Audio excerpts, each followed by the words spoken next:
Uma conversa sobre o exclusivismo religioso. Olá Ana, tudo bem com você? Da última vez que nos falamos, você me disse que gostaria de fazer-me algumas perguntas relacionadas às nossas crenças. Como testemunha de Jeová, temos prazer e alegria em poder ajudar quando pessoas sinceras expressam vontade de saber mais acerca de nossas crenças. E você fez certo em vir a nós em busca destas informações. Sinta-se à vontade para fazer suas perguntas e questionamentos. Olá Charles, que legal sua disposição. Você sabe que eu questiono tudo mesmo, e que não me deixo convencer por respostas simplistas sem nexo e lógica. Na verdade, são várias perguntas e se você puder, gostaria de lhe fazer uma por uma a fim de que eu entenda de fato a verdade sobre estas questões que pairam em minha mente. Existem pessoas que me disseram várias coisas sobre as crenças de vocês e nada melhor do que pedir a uma testemunha de Jeová a resposta, uma vez que quaisquer outras fontes poderiam me dar uma resposta tendenciosa. Bem Ana, dentro de minhas limitações, será um prazer fornecer a você as respostas. No entanto, sugiro que respondamos a cada pergunta ou dúvida em momentos distintos, e assim, você poderá meditar por um tempo em cada questão antes de passarmos para a próxima, ok? Tudo bem, Charles? Bem, minha primeira questão é verdade que vocês se consideram a única religião verdadeira, e as demais pessoas que não fazem parte de sua organização se perderiam se Jesus viesse hoje e as achasse não fazendo parte da organização religiosa de vocês? Esta é uma boa pergunta, Ana, vamos à resposta.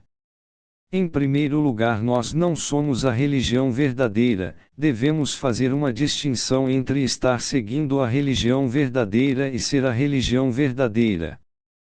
Pegue o exemplo de uma receita. Ser a receita difere de seguir a receita. Jesus é aquele que, pelo seu modo de vida, nos deixou um exemplo a seguir. Jesus era judeu, ele era membro de uma nação pactuada com Deus e esta era uma forma de adoração exclusivista. Perceba que Jesus e os demais judeus não acreditavam na ideia de que todos os caminhos levam a Deus ou lhe são aceitáveis. Ao contrário, Jesus disse que larga e espaçosa é a estrada que conduz à destruição, e estreita a que leva à vida e poucos a acham ou passam por ela. Quaisquer pessoas que desejassem servir a Jeová antes do período cristão Ana, deveria se tornar um convertido ao judaísmo. Você acha que qualquer pessoa poderia ter a aprovação de Deus sendo de uma organização religiosa pagã naqueles dias? Não tinha como.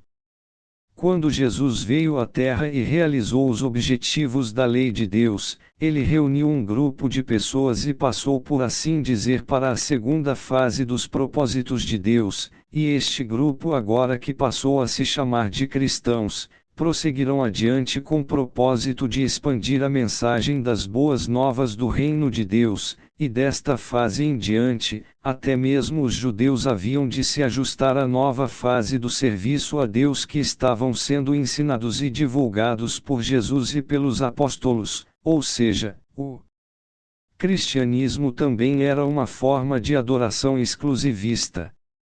Jesus disse a uma mulher samaritana que a religião dela era ineficaz, e que de fato eles, os samaritanos, nem conheciam ao Deus que alegavam adorar, mas que a adoração verdadeira vinha dos judeus, e que ele estava ali como um judeu para expor diante dela a realidade relacionada à verdadeira adoração. Uma pessoa orgulhosa neste momento poderia olhar para Jesus com desprezo e achar que ele era arrogante e exclusivista pela declaração.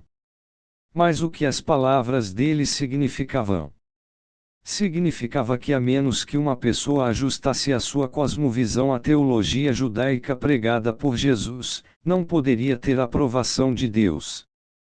Você entende? Sim, mas o que isso tem a ver com minha pergunta? Na verdade, tem tudo a ver, Ana. Veja bem. Desde que Jeová organizou um povo para seu nome, ele vem fornecendo ensinos, normas e diretrizes que os torna um povo distinto, tendo uma forma de adoração exclusivista. Mas por exclusivista não significa rejeitar os demais, ao contrário. A verdadeira forma de adoração sempre esteve aberta a quem desejasse dela vir a fazer parte. Porém, como mostra os fatos históricos, as pessoas sempre tinham de se ajustar às normas e ensinos deste povo, tanto no judaísmo como no cristianismo, passando a se tornar junto deles um só corpo, organização cristã, uma só fé, ou seja, criam nas mesmas coisas, e uma só esperança, ou seja, a mesma expectativa. Hoje não poderia ser diferente. Ademais, observe que se você perguntar hoje a qualquer professo cristão se uma pessoa pode ter aprovação de Deus fora do cristianismo, ele evidentemente dirá que não, e isso já mostra que todo cristão de fato acredita que a adoração a Deus é exclusivista, pois exclui dos aprovados por Deus os que no cristianismo não estejam inclusos. Isso é fato inegável, mas e se a pessoa se afirmar cristã, ou seja, se professar acreditar em Jesus e servir ao Deus da Bíblia cristã? Bem, Ana, é aí que entra a seguinte questão. Os que alegam que não se pode ter a aprovação de Deus fora do cristianismo fazem isso porque utilizaram-se de bases e parâmetros bíblicos para fazerem estas declarações, logo, acreditam que existem meios de fazer esta verificação e validar suas alegações. Se eles estiverem certos, então estão de fato justificados. Outro detalhe que você pode ver, por exemplo, é que nós testemunhas de Jeová também declaramos a nós mesmos como cristãos, e acreditamos nos ensinos cristãos conforme as Escrituras. No entanto, você poderá notar que mesmo diante disso, pessoas que se dizem cristãs nos colocam como não sendo cristãos, mas uma seita herética perigosa que está condenada à destruição. Observe que isso é ser exclusivista, e quem critica o exclusivismo e fala isso de nós está sendo no mínimo hipócrita, pois naquilo que está a condenar o outro, pratica as mesmas coisas. É verdade, não tinha me dado conta disso. Mas veja que a pessoa, para chegar nesta conclusão, utilizou-se supostamente de bases e parâmetros que ela acredita serem bíblicos. Sendo assim, nós nos valemos dos mesmos mecanismos de avaliação, e é com base em nosso conhecimento das Escrituras que aceitamos os fatos até agora aqui bem atestados, a saber, de que a forma de adoração a Deus é exclusivista e não universalista ou sujeita a ecumenismo ou sincretismo.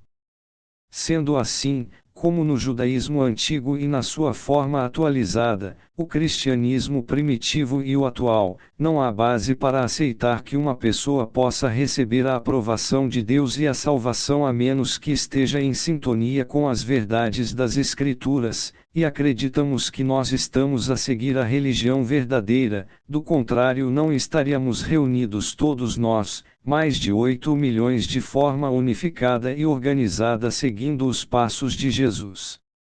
Rejeitar isso é cair no relativismo teológico. É verdade que as testemunhas de Jeová surgiram no século XIX. Não? Testemunhas de Jeová existem desde o início do tempo. Jesus é chamado de testemunha fiel e verdadeira. Ele é testemunha de Jeová, de seus feitos e do seu poder. Desde Abel até os dias atuais, temos testemunhas do Deus Jeová. Paulo fala em Hebreus 11 de muitas testemunhas de Jeová. O que talvez estas pessoas tenham em mente quando dizem isso, é que a entidade jurídica Watchtower Bible and Tract Society of Pennsylvania passou a existir neste período.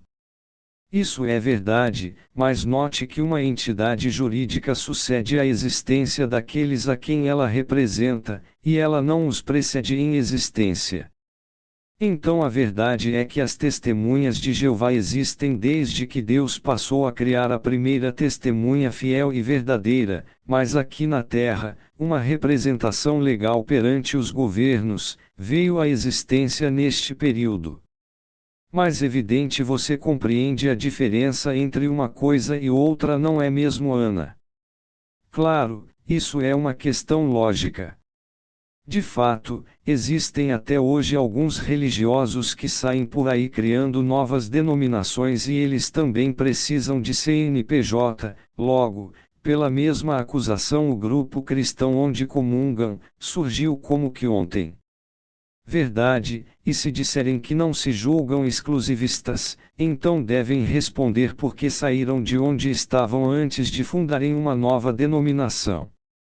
Enfim, sua dúvida em relação a isso foi sanada, Ana. Totalmente, fiquei muito feliz com a resposta, mas na próxima semana, quero saber o seguinte: vocês então creem que todas as demais religiões são falsas e parte da chamada Babilônia a Grande? Tudo bem, nós encontramos na próxima semana, Ana.